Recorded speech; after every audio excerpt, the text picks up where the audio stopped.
हाय सगळ्यांना. Good morning. काल 15 August आपण विविध कार्यक्रम काल दिवसभराचे 15 ऑगस्ट निमित्त केले असाल आणि या दिवसभराच्या कार्यक्रमाचा थकवा आज रविवार असल्यामुळे सर्वजण आता मस्त सकाळच्या साखर झोपेत असतील. परंतु साखर झोपेत राहून चालणार नाही आपल्याला. तर विकसित भारत घडवायचं आहे. विकसित भारत काल देशाच्या स्वातंत्र्यदिनी पंतप्रधान नरेंद्र मोदी यांची जी संकल्पना आहे विकसित भारत, विकसित भारत मग आत्ता 2014 पासून तर 26पर्यंत काय केलं उपटली. 2014 ते आत्ता 2026पर्यंत 12 वर्ष मध्ये काय केलं उपटली का.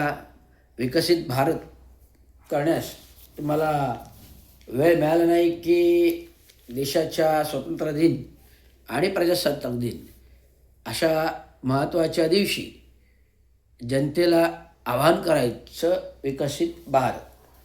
आता विकसित भारत म्हणजे नक्की काय. विकसित भारत म्हणजे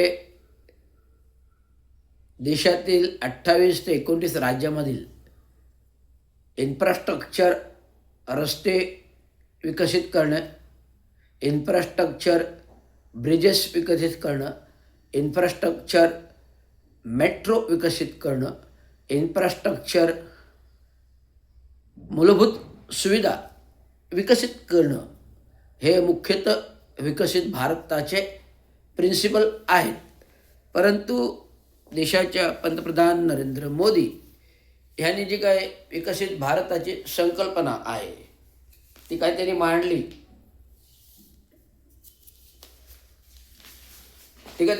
विकासासाठी सप्तधारा. विकसित भारतासाठी 7 क्षेत्रावर पंतप्रधान नरेंद्र मोदी यांचा भर. आता कोणते 7 क्षेत्र आहेत आपण पाहूया. स्पर्धा परीक्षा तयारी करणाऱ्या तरुणांच्या कुटुंबातील आर्थिक भार कमी करण्यासाठी केंद्र सरकारकडून मोफत ऑनलाईन प्रशिक्षणार्थी व्यवस्था करण्याची घोषणा पंतप्रधान नरेंद्र मोदी यांनी केली आहे स्वातंत्र्याच्या दिवशी.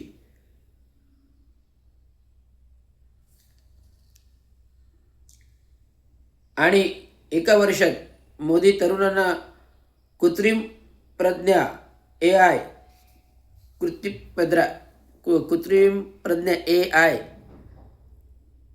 प्रशिक्षण देण्याचेही सत्र चालू करणार आहेत.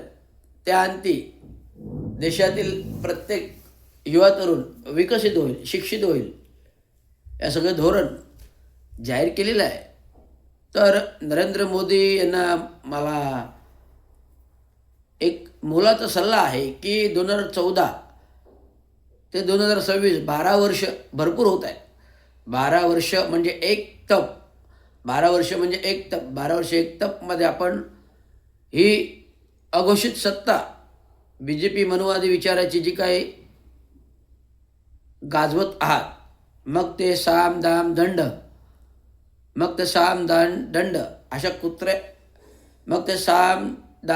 अशा कुठल्याही प्रकारच्या नीती वापरून आपण केंद्रातील सत्तेत आहात, आपण विविध राज्यातील सत्तेत आहात.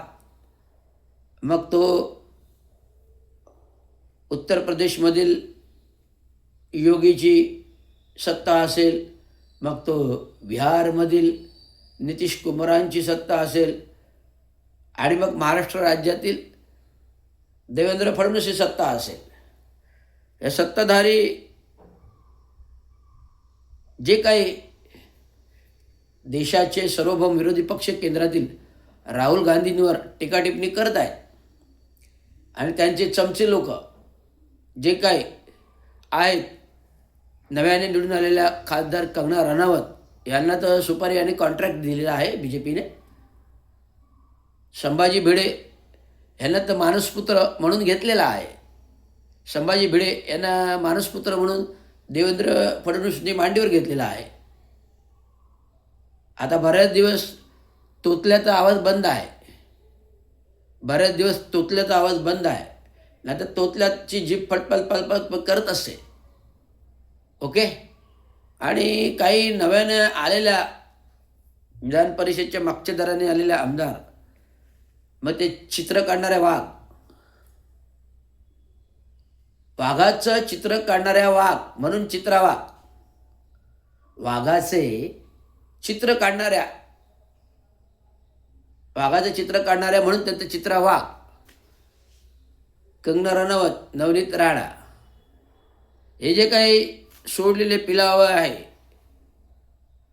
हे विविध राज्याच्या केंद्राच्या विरोधी पक्षांवर टीका टिप्पणी करत असतं.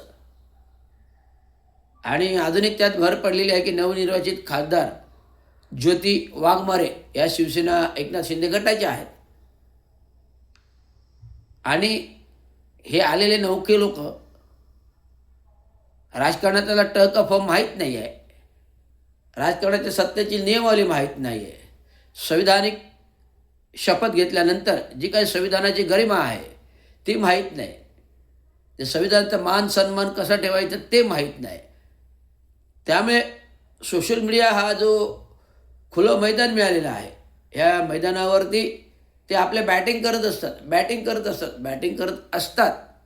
परंतु ह्या बॅटिंग करणाऱ्या बी जे पीच्या लोकांना आपले संपूर्ण नागरिक ट्रोल करत असतात. मी तर पहिला करत असतो, ट्रोल करत असतात.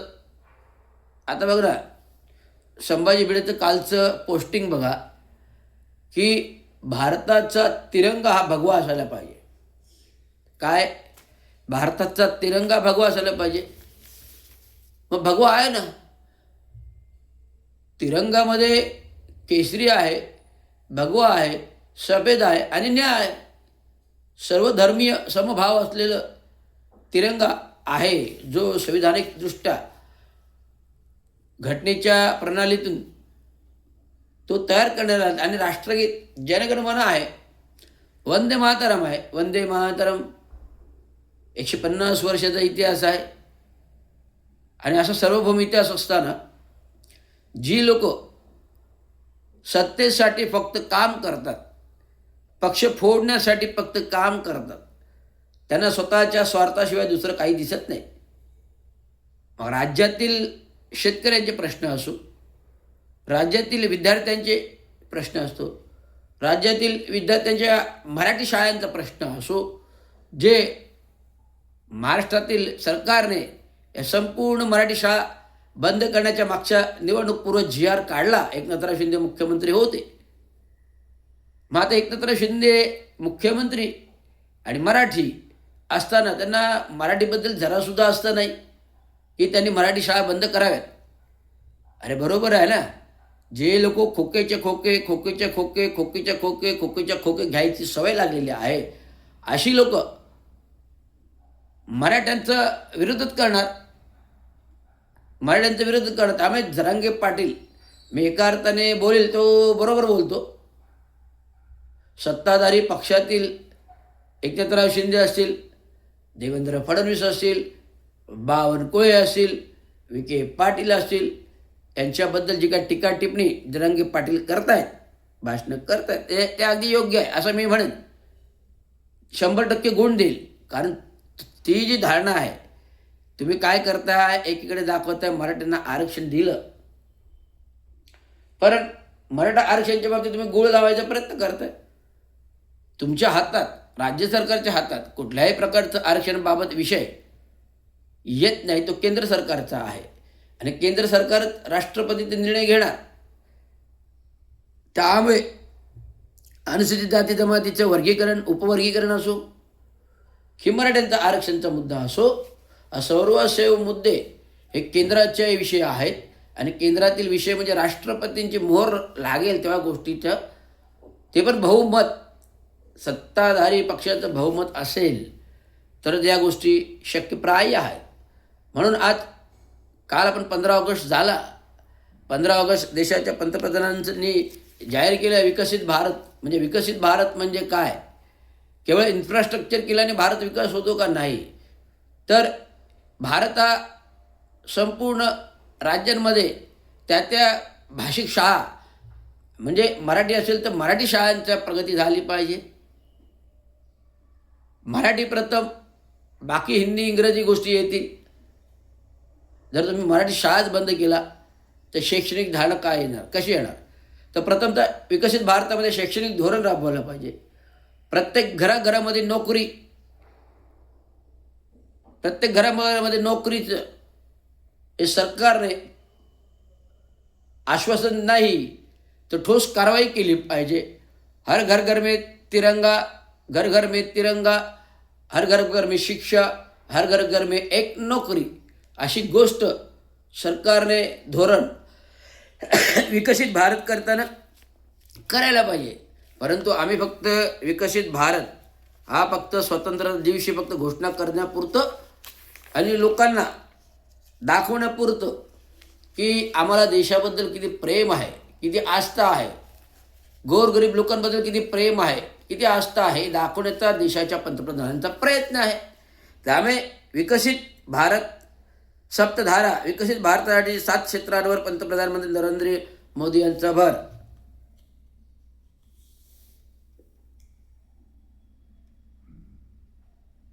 आता दिमागी नक्षलवादीपासून सावधान. अजून एक त्यांनी भाषणामध्ये म्हटलं, दिमागी नक्षलवादीपासून सावधान. आता दिमागी नक्षलवादी कोण? आपल्या पक्षातील आहेत ना. आपल्या पक्षातील भारतीय जनता पार्टीमध्येच दिमागी नक्षलवादी आहेत. त्यांच्यावर कारवाई करणार का? काल मी कुठले तरी एका राज्यातील झेंडावंदन पाहिला. तेथील भारतीय जनता पार्टीचे कार्यकर्ते झेंडावंदन नाही तर BJPच्या झेंड्याचं होस्टिंग केलं गेलं. BJP झेंड्याचं होस्टिंग केलं होतं. यांच्यावर कारवाई काय करणार सत्ताधारी केंद्रातील लोकांनी? जो 15 ऑगस्ट हा राष्ट्रीय दिवस आहे, स्वतंत्रता दिवस आहे, राष्ट्रीय स्वतंत्रता दिवस आहे आणि तिरंगाच्या जागी BJPचं झेंडा जर फडकवला तर हा संपूर्ण 100% देशाचा मान सन्मानाचा अपमान आहे आणि तिरंग्याचाही अपमान आहे. त्यामुळे भारतीय जनता पार्टी याने विकसित भारत घडवताना आपल्या अंतर्मनात बघा, मग दुसऱ्याला बोट करून संबोधित करा.